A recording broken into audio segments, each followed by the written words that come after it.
자, 오늘 나눌 말씀은요, 레위기 25장 8에서 13절 말씀입니다. 레위기 25장 8절에서 13절까지.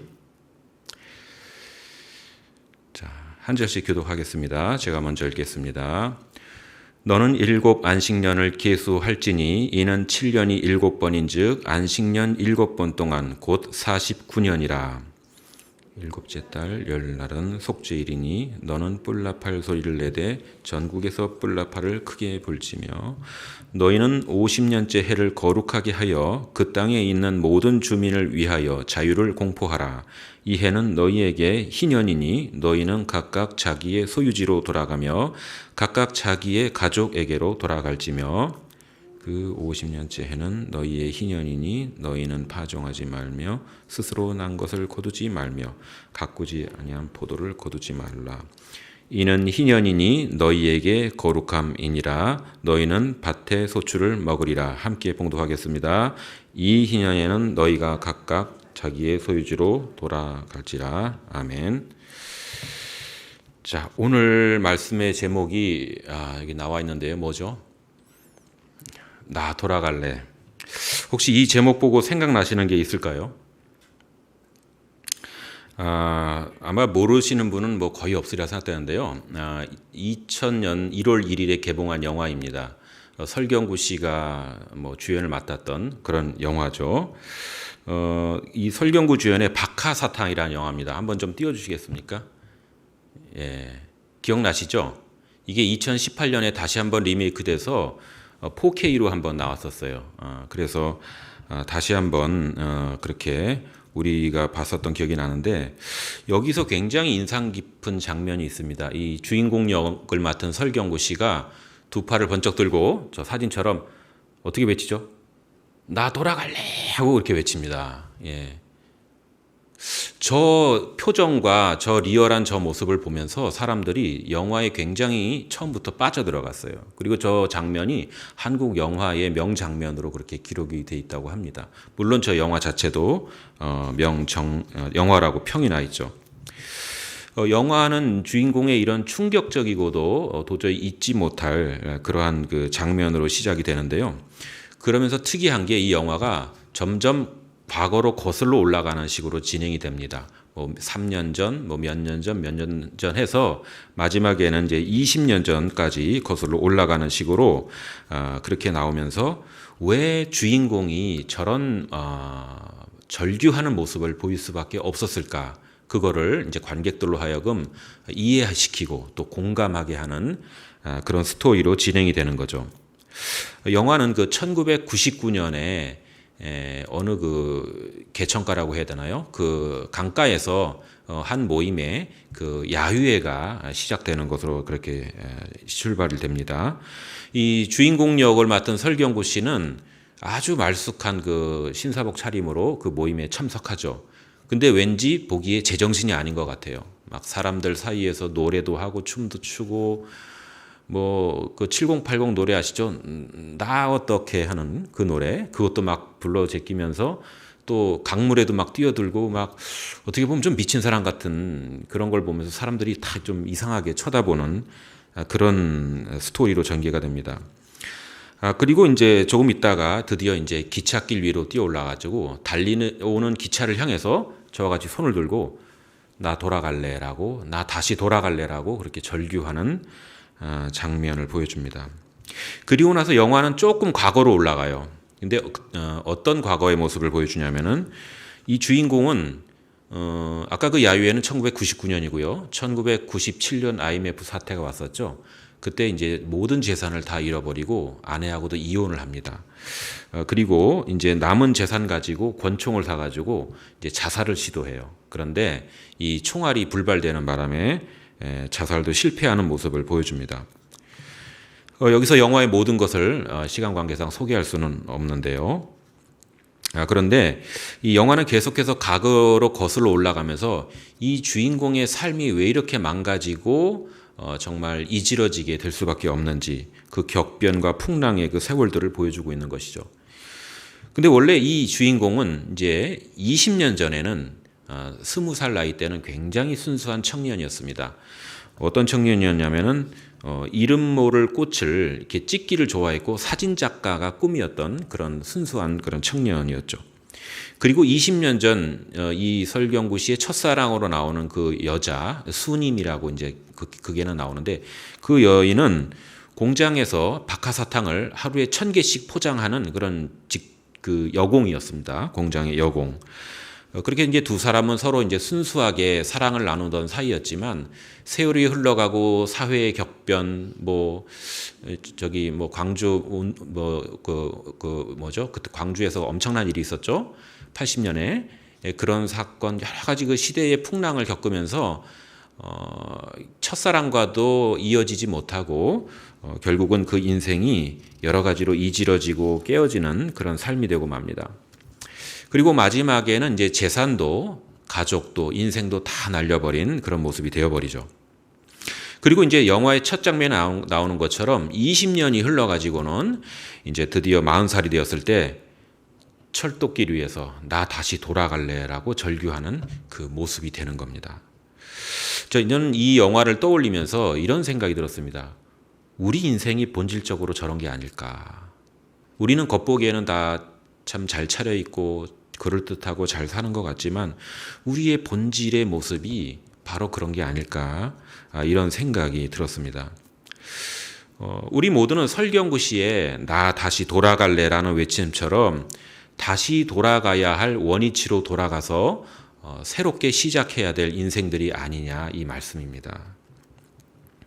자, 오늘 우리가 읽은 말씀 속에는 다시 원래의 자리로 돌아가는 원위치로 돌아가는 이야기가 나옵니다. 어떤 이야기죠? 바로 희년 이야기죠. 하나님은 세상에 이스라엘이라는 나라를 세우셨죠. 이 역사 속에 이제 개입을 하셨어요. 나라를 세우시면서. 그리고 여러 가지 계명들을 통해서 정말 독특한 제도들을 많이 주셨습니다. 우리가 잘 아는 대로 하나님은 이스라엘 백성에게 6일 일하고 7일째는 쉬라고 안식일이라는 그런 제도를 주셨죠. 그리고 더 나아가서 이제 6년 동안 농사 짓고 7년째는 이제 휴경을 하라고 안식년 제도를 주셨습니다. 그때는 이제 땅도 이 자연 생태계에게도 이제 휴식을 주신 겁니다. 사람뿐만 아니라 자연도 이제 안식이 필요하다고 하나님은 말씀하시는 거죠. 그리고 이제 6년째 되는 해에는 내년 농사를 쉴 것에 대비해서 2년치의 양식을 이렇게 주시기로 약속을 하셨죠. 이렇게 이제 7년이 또 7번이 지나죠. 그러면 77이 49, 49년이 되죠. 그리고 그 다음 해가 이제 50년째가 되는데 이때가 바로 우리가 잘 아는 대로 이제 희년입니다. 희년. 이 희년이라는 제도는 사실 세계 역사에서 찾아볼 수 없는 정말 독특한 그런 제도입니다. 잠시 희년에 대해서 우리가 잠깐 살펴보면요. 희년은 이스라엘의 대속죄일인 그들의 이제 종교력으로 7월 10일이 되면은 순양의 뿔로 만든 나팔을 붑니다. 그러면서 시작이 되는데 이 나팔을 이제 히브리 말로 요벨이라고 부릅니다. 그래서 희년을 그 히브리 말로 요벨이라고 부르는 것이죠. 이것이 이제 영어로 건너와서는 이제 주빌레라고 부르는데 이제 자막에 나오는 것처럼 축제, 환희 이런 뜻입니다. 이 희자가 그런데 무슨 희자냐면은 복희자예요. 복되다는 뜻입니다. 그래서 이제 복된 해다, 행복한 해다 이런 의미를 갖고 있습니다. 이 희년에는 우리가 읽었던 대로 자유가 선포되고 회복이 선포되고 기쁨이 선포되는 그런 날입니다. 그리고 희년을 알리는 나팔이 울리면은 그날은 이제 대속죄일이기 때문에 이스라엘의 모든 백성들이 자기의 죄를 하나님 앞에 회개하고 속죄하며 그렇게 그 영혼이 하나님 앞에 이제 깨끗함을 얻고 다시 시작하는 여기 뒤에 나와 있죠. 리스타트하는 그러한 날이 되는 것이죠. 그렇게 이제 시작이 됩니다. 그리고 이제 49년째의 그 안식년에 이어서 50년째 희년에도 농사를 짓지를 않죠. 그러니까 2년 연속 농사를 짓지 않습니다. 그런데 우리가 1년도 아니고 2년씩이나 농사를 짓지 않으면 이거 정말 농사꾼 입장에서는 큰일이죠. 어떻게 먹고 살 수가 있겠습니까? 그리고 실제로는 그 다음에 씨를 뿌려서 이제 추수할 때까지 횟수로 3년 동안 사실 양식이 없는 거예요. 엄청난 사건이죠. 그래서 하나님은 이제 48년째가 되는 해에 3배, 평소보다 3배의 양식을 공급해 주시겠다고 이제 그렇게 약속을 하셨습니다. 진짜 놀라운 약속의 말씀이죠. 그런데 하나님은 왜 이렇게 독특한 희년이라는 제도를 이스라엘 백성들에게 주셨을까요? 오래전에 이스라엘 백성들은 애굽을 탈출했죠. 출애굽 사건. 탈출해가지고 우여곡절 끝에 가나안 땅으로 왔을 때 그들에게는 다 땅이 분배되었어요.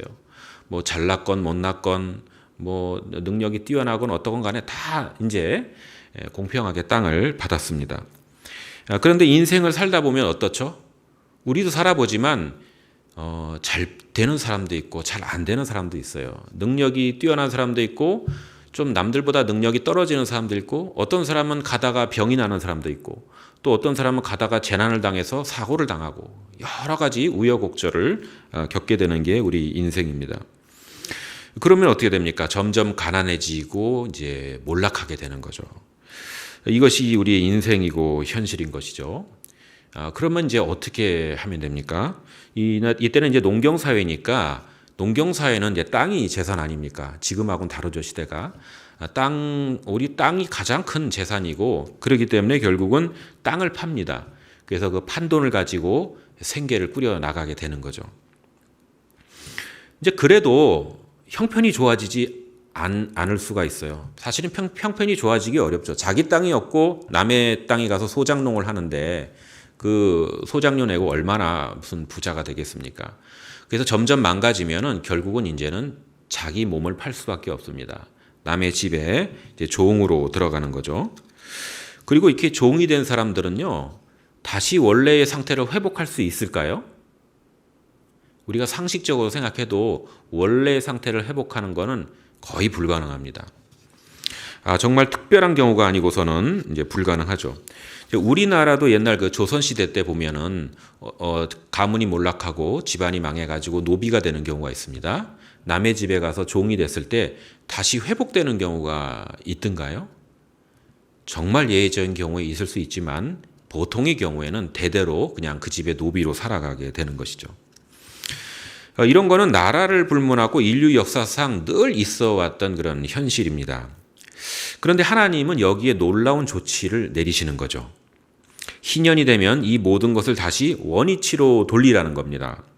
원래의 땅 주인은 자기 땅을 찾게 되고 또 남의 집에 종살이 하던 사람은 그 집 종에서 벗어나서 자유의 몸이 돼서 자기의 원래 집으로 돌아가라고 그렇게 특단의 조치를 주시는 겁니다. 50년마다 이렇게 하라고 하시는 거예요. 50년마다. 희년 제도가 독특한 게 요즘 표현으로 쉽게 말하면 49년 동안은 자본주의를 하라는 겁니다. 그리고 50년째가 되면 사회주의를 하라는 거예요. 예. 평소에는 49년 동안은 자기 능력대로 능력껏 정말 사회가 경쟁 사회이지 않습니까? 거기도 그러다 보니까 자기의 능력을 발휘해서 경쟁의 원리대로 그렇게 살아가는 것을 허용하지만 그러나 일정한 때가 되면 그동안 뭐 무능해서 그랬건 병들어서 그랬건 뭐 재난을 당해서 그랬건 간에 이렇게 정말 박하사탕의 우리 설경구 씨처럼 나락으로 떨어진 인생이 다시 한번 재기할 수 있는 기회를 주신다는 겁니다. 이게 복음 아닌가요? 예. 정말 이런 복음으로 하나님께서 이스라엘 백성들에게 기회를 주시는 거죠. 그러니까 50년에 한 번이니까 어떻게 됩니까? 일생에 한 번은 회복할 수 있는 기회를 주신다는 겁니다. 또 내가 나이가 많아서 이제 이런 일을 당했을 때 적어도 내 대에는 아니더라도 내 자식 대에만이라도 다시 회복할 수 있는 은혜를 주신다는 것이죠. 이게 희년 제도는 사실 요즘에 우리가 쓰는 용어로 보면은요, 부의 세습, 또 가난의 대물림, 빈익빈 부익부 많이 들어보셨죠? 이 악습을 끊어내는 그러한 역할을 하는 그런 제도였습니다. 이런 제도는 인류 역사상 있지도 않았고 그 누구도 상상할 수 없었던 그런 제도죠. 그래서 희년은 우리가 이제 앞으로 이제 가게 될 천국이 어떤 곳인지를 어렴풋하게나마 보여주는 그런 제도라고 볼 수가 있습니다. 그런데 성경을 연구하는 학자들은요, 이 이스라엘에서 희년이 부분적으로는 실행된 적이 있다고 해요. 또 지역적으로는 어느 지역에서는 이렇게 또 시행된 적이 있다고 하는데 전면적으로 나라 전체적으로 그렇게 시행된 적은 없었다고 얘기를 합니다. 왜 그럴까요? 하나님이 이렇게 좋은 제도를 주셨는데 왜냐하면 죄악된 인생이 순종을 하지 않는 겁니다. 따르질 않는 거죠. 사실 이스라엘 백성들이 하나님께 불순종한 것이 이 희년 제도뿐만은 아니죠. 우리가 구약 성경을 보면은 이스라엘 백성들의 그 불순종의 역사가 결국은 구약의 역사라는 것을 보게 됩니다. 만약 한국 사회에서 이런 제도를 시행하면 어떻게 될까요? 한번 상상을 해봤습니다. 희년 제도를 만약에 시행을 했다. 그럼 아마 땅 투기가 다 없어질 겁니다. 한번 생각해 보세요. 열심히 내 능력 발휘해서 땅을 샀어요. 뭐 그게 좋은 능력이건 나쁜 능력이건 뭐 사기를 쳤건 하여튼 열심히 땅을 모아서 땅 부자가 되는데 50년 되면 다 돌려주래요. 그럼 누가 그 땅 투기를 하겠습니까? 할 사람 없겠죠. 그렇게 이제 상상을 한번 해봤는데요. 근데 사실 이 희년법에 따르면은 이스라엘에서의 토지 매매는 엄밀히 말하면요, 소유권의 매매가 아닙니다. 우리는 지금 땅을 사면 소유권을 매매하죠. 근데 그게 아니고 사실은 경작권, 이용권을 매매하는 거예요. 왜냐하면 50년 되면은 끝나기 때문에. 그래서 이제 땅을 그 매매할 때 그 가격은 땅의 1년치의 평균 생산량을 봅니다. 여기 만약에 땅이 있는데 이 땅에 동네 사람들이 다 알 거 아닙니까? 이 땅은 좋은 땅이다. 뭐 지력이 쇠해서 나쁜 땅이다. 다 압니다. 이 땅의 1년 생산량, 평균량이 나오죠. 만약에 예를 들어서 이 땅의 1년 생산량이 100이라고 했을 때 여기선 100이 나와요. 100, 예를 들면 뭐 100가마라든지 100이라는 숫자가 나온다고 쳤을 때 앞으로 희년까지 10년이 남아 있습니다. 10년 후에는 이제 희년이 되는 거예요. 그러면 그 땅값은 100 곱하기 10이에요. 그러니까 1000이 그 땅의 가격, 매매 가격이 되는 겁니다. 근데 만약에 앞으로 희년까지 4년밖에 안 남았어요. 얼마 안 남았죠. 그러면 땅 생산량 100 곱하기 4 해서 400이 그 땅의 매매 가격이 되는 겁니다. 희년을 고려해서 하는 거죠. 근데 만약에 이 땅이 지력이 나빠요. 그래서 생산량이 100이 아니고 뭐 50밖에 안 나와요. 50밖에. 그러면 어떻게 되겠죠? 결국은 앞으로 4년 남았지만 100이라는 그 생산량을 갖고 있는 땅보다는 땅값이 떨어지겠죠. 곱하기를 하는 거니까. 그렇게 이제 땅값이 계산이 됩니다. 자, 이런 식으로 땅의 소유권이 아니라 사용권이 매매되는 것이고요. 희년이 되면은 모든 것이 원래의 주인에게로 돌아갑니다. 근데 그 근거가 무엇입니까? 그 근거가 레위기 25장 23절을 보면 이렇게 되어 있습니다. 토지를 영구히 팔지 말 것은 토지는 다 내 것임이니라. 이렇게 하나님이 말씀을 하십니다. 토지는 하나님 것이라는 거죠. 하나님이 허락하시는 때까지는 그 땅을 사용하는 것은 괜찮지만 소유할 수는 없다는 겁니다. 우리가 이 짧은 시간에 희년에 대해서 뭐 더 이상 나누기는 사실 어렵습니다. 그렇지만 이 희년에 관해서 우리가 깨달아야 될 그런 내용들이 있습니다. 우리는 그 나 다시 돌아갈래라고 외쳤던 그 영화 대사처럼 어디로 돌아가야 할까요? 우리가 돌아가서 다시 시작해야 할 그런 지점이 있다는 겁니다. 자, 첫째는 나그네 정체성으로 돌아가기입니다. 어디로 돌아간다고요? 나그네 정체성으로 우리가 돌아가야 됩니다. 방금 우리가 나눴던 대로 하나님께서 토지는 다 내 것이라고 말씀하셨죠. 그런데 생각해 보면 비단 땅뿐이겠습니까? 토지만이 아니죠, 사실은. 모든 것이 다 하나님 것 아닙니까? 사실 내 자신조차도, 여러분 자신조차도 여러분 자신의 것이 아니라는 겁니다. 다 하나님이 주신 것이고 이 땅에서 잠시 누리게 하신 것이죠. 저와 여러분은 그저 이 땅에서 잠시 머물다가는 나그네입니다. 그러나 우리는 옛날에 방랑시인 김사과처럼 그냥 정처 없이 바람 따라 구름 따라 떠도는 그런 나그네는 아닙니다. 우리는 하나님 나라라는 분명한 목적지를 가지고 그 목적지를 향해서 나아가는 나그네죠. 이게 세상 나그네와는 다른 거죠. 그런데 나그네의 특징이 있습니다. 나그네는 사실 짐이 많으면 힘들어요. 짐이 많으면 인생이 불편해집니다. 나그네는 짐이 가벼울수록 좋죠. 우리가 이 세상에서 쓸 만큼 갖는 것은 필요합니다. 그러나 그 필요를 넘어서서 지나치게 더 가지려고 하는 것은 그것은 성경적이 아니라는 겁니다. 하나님의 뜻과 배치되는 것이죠. 그래서 우리가 나그네의 정체성을 갖는다는 것은 욕심과 탐욕을 경계하도록 해주는 겁니다. 근데 사실 사람들 중에는 원래 능력도 많고 재능이 많은 분들이 있어요. 타고날 때부터 그런 분들이 있어요. 타고날 때부터 노래 잘하는 분이 있고 음치도 있죠. 그런 것처럼 사람 능력도 사실은 그렇고 또 후천적으로 개발되는 경우도 물론 있죠. 자, 그런데 이렇게 자기 능력과 재능이 뛰어나서 남보다 정말 더 돈도 많이 벌고 많은 것들을 인생에서 얻을 수가 있습니다. 그런데 그리스도인에게는 그 다음이 중요한 겁니다. 남보다 뛰어나서 더 많이 가진 것이 있다면 그것을 나보다 못한 주변 사람들과 나누라는 겁니다. 이게 하나님의 마음이고 뜻이라는 거죠. 자, 이 뜻을 존중하는 것이 바로 나그네의 정체성입니다.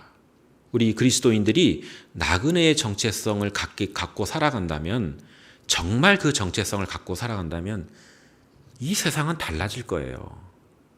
근데 우리가 그 정체성으로 잘 돌아가질 않아요. 예배도 드리고 기도도 하고 11조도 내고 하는데 그 정체성으로 돌아가는 삶이 없다는 겁니다. 예. 자, 우리가 이렇게 우리 거를 나눌 수 있는 건 뭐냐면요. 우리가 가진 재능과 능력도 역시 내 것이 아니라는 거죠. 이 세상 살아가는 동안 하나님께서 잠시 내게 맡겨주신 거라는 거예요. 희년은 아까 무슨 뜻이라고 그랬죠? 복희자라고 그랬죠. 복된 해란 뜻입니다. 그런데 사실 믿음 없는 부자에게는 이게 복된 해가 아니에요. 이 믿음 없는 부자에게는 이 해가 최악의 해입니다. 정말 없었으면 좋을 것 같은 그런 해가 되는 거죠. 자기가 열심히 노력해서 획득한 것을 내놓아야 하기 때문이죠. 그러나 진정으로 하나님의 마음을 알고 자기의 정체성이 천국을 향해 가는 나그네라는 것을 아는 믿음의 사람이라고 한다면 가난한 자와 동일하게 기쁨으로 희년을 맞이할 수가 있을 겁니다. 그래서 저와 여러분이 천국을 향하여 가는 나그네 정체성으로 살아가시기를 축복합니다. 자, 그 다음은 역시 이 나그네 정체성과 연결되는 것인데 두 번째는 약자를 돌보는 마음으로 돌아가기입니다. 누구를 돌본다고요? 약자를 돌보는 마음. 지금은 무한 경쟁 시대죠. 그래서 이런 시대를 우리가 정신없이 살아보면 어떻게 됩니까? 앞만 보고 가게 됩니다. 주변을 잘 돌보지 못하게 돼요. 내 코가 석자고 내가 바쁘고 정말 내가 힘든데 내가 바쁜데 누구를 돌아봅니까? 그렇게 살기가 쉽습니다. 다른 것은 눈에 잘 안 들어오죠. 그러나 희년은 모든 것을 약자와 피해자의 입장에서 바라보도록 하는 시각을 제공합니다. 이것이 하나님의 마음이죠. 그래서 성도는 비록 경쟁 사회에서 살아가고 있지만 늘 약자의 입장에서 바라볼 줄 알아야 합니다. 이것은 국가에서도 복지라는 차원에서 물론 그렇게 해야 하지만은 우리 교회는 하나님의 손과 발이 되어 그런 삶을 살아야 하는 것이죠. 내 힘으로 어찌할 수 없는 그런 사람들이 있습니다. 또 내 능력이 없고 이런 사람들이 우리 주변에 많죠. 이런 사람들을 돕고 그들이 원래 누려야 할 원래 삶으로 돌아가도록 돕는 것, 이것이 바로 희년 정신입니다. 저는 장애 부서를 맡고 있다 보니까요, 그 지체들 가운데 어려움에 빠져 있는 분들을 많이 보게 됩니다. 그런데 우리가 한 가지 오해하지 말아야 할 것은요, 장애가 있는 가정이라고 해서 뭐 무조건 경제적으로 어려운 건 아닙니다. 어렵지 않고 정말 넉넉하신 분들도 많이 계세요. 그런데 어떤 가정은 장애 때문에 경제 활동을 할 수가 없고 특별히 또 지적 장애가 있다 보면은 경제 활동이 안 될 뿐만 아니라 금전 관리가 안 됩니다. 가정을 제대로 운영을 못 합니다. 그러다 보면은 어떻게 되냐면은 그 삶이 경제적으로뿐만 아니라 정말 총체적 난국인 그런 가정이 있습니다. 예, 그런 가정들이 있고 이들을 위해서 우리 교회의 재정적 지원이 필요한 때가 많이 있습니다. 우리가 만일 이 땅의 경제 논리를 따라서 비용 대 효용, 비용 대 효과, 또 인풋, 아웃풋 이런 거를 따진다면 이분들을 도울 수가 없습니다.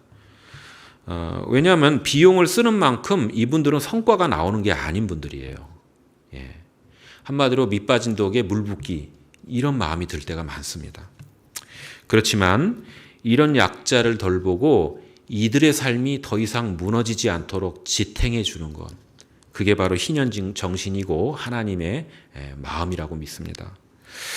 우리가 일상의 분주함 속에 살고 있다 해도 우리 샘물의 가족들은 늘 이 마음으로 돌아가기를 주님의 이름으로 축복합니다. 자, 세 번째는 복음으로 돌아가기입니다. 어디로 돌아간다고요? 복음으로 돌아가기. 희년이란 결국 복음을 의미합니다. 희년이란 무능력이나 질병이나 어쩐 그 재난으로 인해서 무너져 버린 그런 사람들을, 그런 인생들을 다시 원래의 상태로 회복시켜 주는 것이죠. 그러나 이것은 단지 눈에 보이는 경제적, 신분적 의미의 회복과 자유만을 의미하는 것은 아닙니다. 우리는 누구도 예외 없이 우리 자신의 힘으로 죄와 영원한 죽음의 문제를 해결할 수가 없습니다. 그렇죠? 이 문제로 사실 우리 모든 인간의 실존은 회복 불능의 상태에 빠져 있고 망가져 있는 것이죠. 그래서 우리 인생에게는 누구도 예외 없이 복음이 필요합니다. 복음이 필요 없는 인생은 없어요. 희년은요, 눈에 보이는 경제적, 신분적 억압 속에 놓여 있는 분들에게 반가운 소식이고 사실 그분들에게 필요하죠. 그런데요, 정말 하나님이 말씀하시는 희년, 즉 복음은 빈부의 구별을 따지지 않아요. 모든 사람들에게, 모든 인류에게 필요한 것이 바로 복음입니다.